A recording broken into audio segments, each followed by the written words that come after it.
Episode 4-ൽ നിങ്ങളെ പരിചയപ്പെടുത്താൻ പോകുന്നത് ഒരു മൊബൈൽ ആപ്ലിക്കേഷനാണ്. ഇത് നിങ്ങൾക്ക് വളരെയേറെ വിശ്വാസമുള്ള ഗൂഗിളിൽ തന്നെ സ്വന്തമായിട്ടുള്ള ഒരു മൊബൈൽ ആപ്ലിക്കേഷനാണ്. അതിൻ്റെ പേര് ഗൂഗിൾ ഒപ്പീനിയൻ റിവാർഡ്സ് എന്നാണ്. നിങ്ങൾ ഗൂഗിൾ പ്ലേ സ്റ്റോറിൽ പോയി ഈ മൊബൈൽ ആപ്പ് ഡൗൺലോഡ് ചെയ്യുക. ഈ മൊബൈൽ ആപ്പിൽ കൂടെ മിക്കപ്പോഴും ഗൂഗിൾ എന്താ ചെയ്യുന്നത് ചോദിച്ചാൽ നിങ്ങളോട് പല ക്വസ്റ്റ്യൻ ചോദിക്കും. ഇപ്പോൾ എനിക്ക് സ്ഥിരമായിട്ട് ഈ ഇടയ്ക്ക് കിട്ടിക്കൊണ്ടിരുന്ന കുറേ ക്വസ്റ്റ്യൻ എന്താണെന്ന് വെച്ച് കഴിഞ്ഞാൽ, നിങ്ങൾ യൂട്യൂബ് യൂസ് ചെയ്യുന്നവരാണെങ്കിൽ നിങ്ങൾ കണ്ട വീഡിയോയുടെ റിവ്യൂ, ഇപ്പം എൻ്റെ വീഡിയോ നിങ്ങൾ വാച്ച് ചെയ്യുന്നുണ്ടെങ്കിൽ നിങ്ങൾ ആ മൊബൈൽ ആപ്പ് ഇൻസ്റ്റാൾ ചെയ്തിട്ട് ഒരു വീഡിയോ വാച്ച് ചെയ്തെന്ന് വിചാരിക്കുക, എൻ്റെ ഒരു വീഡിയോ വാച്ച് ചെയ്യുന്നു വിചാരിക്കുക. കുറച്ച് ദിവസം കഴിയുമ്പോൾ അവർ നിങ്ങളോട് അതിൻ്റെ തമ്പനയിൽ യൂസ് ചെയ്ത് നിങ്ങളോട് ചോദിക്കും, ഈ വീഡിയോ നിങ്ങൾ വാച്ച് ചെയ്തത് ഓർക്കുന്നുണ്ടോ എന്ന് ചോദിക്കും. അപ്പോൾ നിങ്ങൾ ഒബ്വിയസ്ലി ഓർക്കുന്നുണ്ടെങ്കിൽ യെസ് കൊടുക്കും.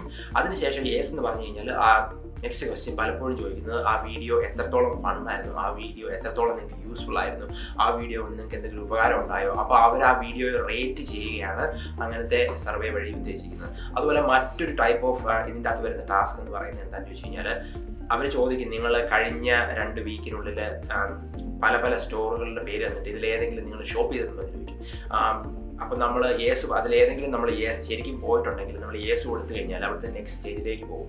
നോ കൊടുത്തു കഴിഞ്ഞാൽ പലപ്പോഴും നിങ്ങൾക്ക് നെക്സ്റ്റ് സ്റ്റേജിലേക്ക് പോകാൻ പറ്റില്ല. കാരണം എന്താണെന്ന് ചോദിച്ചു കഴിഞ്ഞാൽ, കോമൺ സെൻസ് വെച്ച് ചിന്തിക്കുമ്പോൾ അവർക്ക് എന്തോ ഒരു ഉദ്ദേശമുണ്ട്. നമ്മൾ ഏതെങ്കിലും ഒരു ഷോപ്പിൽ പോയിട്ടുണ്ടോ, അല്ലെങ്കിൽ ആ ഷോപ്പിൻ്റെ എക്സ്പീരിയൻസ് ആണ് അവർക്ക് വേണ്ടത്. അപ്പോൾ നിങ്ങൾ ഒരിടത്തും പോയിട്ടില്ല എന്ന് പറഞ്ഞു കഴിഞ്ഞാൽ ഒബ്വിയസ്ലി അവിടെ വെച്ചത് ബ്രേക്ക് ആവും. പക്ഷേ നിങ്ങൾക്ക് അങ്ങനെ പറഞ്ഞാൽ പോലും നിങ്ങൾക്ക് ഓൾമോസ്റ്റ് 20 സെൻസ് 30 സെൻസ് എന്ന് പറഞ്ഞു കഴിഞ്ഞാൽ നമ്മുടെ നാട്ടിലെ 30 പൈസ 1 രൂപ എന്നൊക്കെ പറഞ്ഞാൽ തന്നെ $1 30 സെൻസ് എന്നിരുന്നാൽ പോലും അത് നിങ്ങൾക്ക് ഓൾമോസ്റ്റ് 10 രൂപയാണ് ഇന്ത്യൻ മണി. അത് റെസ്പോൺസ് തെറ്റായിട്ട് അല്ലെങ്കിൽ റെസ്പോൺസ് നിങ്ങൾ പോയിട്ടില്ല എന്ന് പറയുമ്പോൾ, പോയിട്ടുണ്ടെന്ന് പറഞ്ഞു കഴിഞ്ഞാൽ ഫർദർ ആയിട്ട് ക്വസ്റ്റ്യൻസ് ഇങ്ങനെ ചോദിച്ചുകൊണ്ടേയിരിക്കും. കൂടുതൽ നിങ്ങൾ ഉത്തരം നൽകും തോറും നിങ്ങളുടെ കിട്ടുന്ന ഡോളറിൻ്റെ എമൗണ്ട് കൂടും. അപ്പോൾ നിങ്ങൾ ആ ഷോപ്പിൽ പോയിട്ടുണ്ടെന്ന് പറഞ്ഞു കഴിഞ്ഞാൽ അവർ പിന്നീട് നിങ്ങളോട് ചോദിക്കുന്നത് നിങ്ങൾ അതിൽ നിന്ന് എന്തെങ്കിലും പർച്ചേസ് ചെയ്തോ എന്ന് ചോദിക്കും. പർച്ചേസ് ചെയ്തിട്ടുണ്ടെങ്കിൽ അത് ഓൺലൈൻ ആണോ അല്ലെങ്കിൽ ഷോപ്പിൽ പോയാണോ പർച്ചേസ് ചെയ്തെന്നുള്ള ചോദ്യം ചോദിക്കും. അതിനുശേഷം നിങ്ങൾ പർച്ചേസ് ചെയ്തിട്ടുണ്ടെങ്കിൽ അതിൻ്റെ റിസീപ്റ്റ് നിങ്ങളുടെ കയ്യിലുണ്ടോ എന്ന് ചോദിക്കും. റിസീപ്റ്റ് ഉണ്ടെങ്കിൽ അപ്ലോഡ് ചെയ്യാൻ പറയും. ഇല്ല എന്ന് പറയുകയാണെങ്കിൽ അവിടെ ബ്രേക്ക് ആവുന്നു, ആ സർവേ സെഷൻ ക്ലോസ് ആവുന്നു. പക്ഷെ അന്നേരം നിങ്ങൾക്ക് അറ്റ്ലീസ്റ്റ് ഒരു 50 സെൻസ് 75 സെൻസ് ചിലപ്പോൾ കിട്ടും ഒരൊറ്റ സർവേ.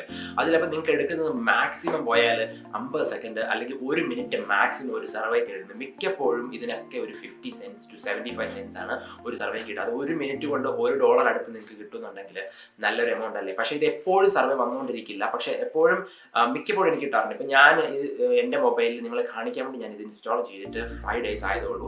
5 ഡേയ്സ്. അപ്പോൾ 5 ഡേയ്സ് ആയിട്ട് എനിക്ക് ഇപ്പം തന്നെ അത് $4 ഓൾറെഡി ക്ലെയിം ചെയ്യാൻ പറ്റി. അപ്പോൾ നിങ്ങൾക്ക് മനസ്സിലാക്കാവുന്നതുള്ളൂ. നിങ്ങളത് സ്ഥിരമായിട്ട് ആ മൊബൈലിൽ ഇട്ടേക്കുക. അതിന് കൂടുതലായിട്ടൊന്നും ഇമ്പോർട്ടൻസ് കൊടുക്കേണ്ട. അത് മൊബൈൽ നോട്ടിഫിക്കേഷൻ അയച്ചോളും. സർവേയും അതുപോലെ ഒക്കെ വരുമ്പോൾ ഞാൻ നിങ്ങളത് കാണിച്ചു തരാം എങ്ങനെയാണ് ഒരു സർവേ വരുമ്പോൾ അല്ലെങ്കിൽ ഒരു ടാസ്ക് വരുമ്പോൾ എങ്ങനെയാണത് ഞാൻ ചെയ്യുന്നത് എന്നുള്ളതിൻ്റെ സ്ക്രീൻ റെക്കോർഡാണ് ഞാൻ അടുത്തായിട്ട് കാണിക്കാൻ പോകുന്നത്.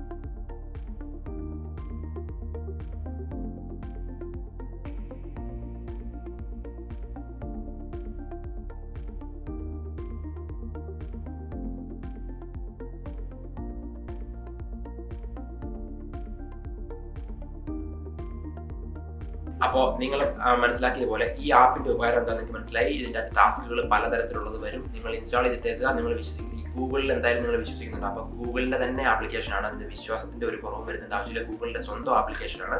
അപ്പോൾ ധൈര്യമായിട്ട് ഡൗൺലോഡ് ചെയ്തോളുക. നിങ്ങൾ എൻ്റെ വീഡിയോയുടെ എപ്പിസോഡുകൾ കണ്ടിട്ടില്ലെങ്കിൽ ഞാൻ മറ്റ് 2 വീഡിയോ ചെയ്തിട്ടുണ്ട്. വെബ്സൈറ്റുകളാണ് അത് രണ്ടും. ഒന്ന് വൈസെൻസ് എന്ന് പറയും, ഒന്ന് സ്വാഗ്ബക്സ് എന്ന് പറയും. ഇത് രണ്ടും ഓൺലൈനായിട്ട് നമുക്ക് പണം സമ്പാദിക്കാൻ പറ്റുന്ന വെബ്സൈറ്റുകളാണ്. ഈ മൊബൈൽ ആപ്ലിക്കേഷൻ പോലെ തന്നെ അത് വൈസെൻസ് നല്ലപോലെ ഏൺ ചെയ്യാൻ പറ്റും. സ്വാഗ്ബക്സ് വൈസെൻസിനെ കമ്പയർ ചെയ്യുമ്പോൾ കുറച്ചാണെങ്കിലും സ്വാഗ്ബക്സും നിങ്ങൾക്ക് ഡോളേഴ്സ് ആയിട്ടും അല്ലെങ്കിൽ പേപ്പാൽ ആയിട്ടും അല്ലെങ്കിൽ ഗിഫ്റ്റ് കാർഡ് ആമസോണിൻ്റെ ഗിഫ്റ്റ് കാർഡായിട്ടും ഒക്കെ നിങ്ങൾക്ക് റെഡീം ചെയ്യാൻ പറ്റുന്ന 2 നല്ല ഏൺ ചെയ്യാൻ പറ്റുന്ന വെബ്സൈറ്റുകളാണ്. നിങ്ങൾ 2 വീഡിയോ ഒന്ന് കണ്ടു നോക്കുക. അതിനുശേഷം അഭിപ്രായം കമൻറ്റിൽ അറിയിക്കുമല്ലോ. അപ്പോൾ അടുത്ത വീഡിയോയിൽ കാണുന്നതിന് വരെ സീ യു ഗൈസ്.